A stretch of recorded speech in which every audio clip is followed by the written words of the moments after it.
Muislamu aendi msikitini kwa ajili ya muujiza. Hilo utakubaliana na mimi.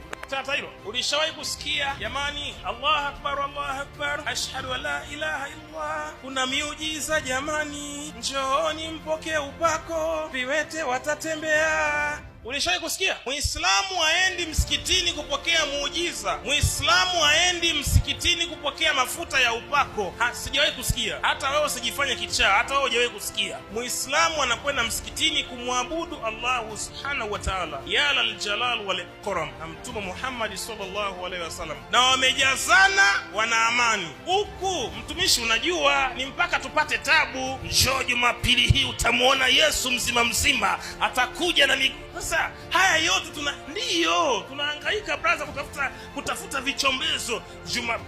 Jumapili ya mguso, Mungu atakugusa, nitakupaka mafuta kwenye sikio lako la kushoto, sema amina. Yani uongo lazima tutunge uongo kuwalazimisha watu waje waabudu.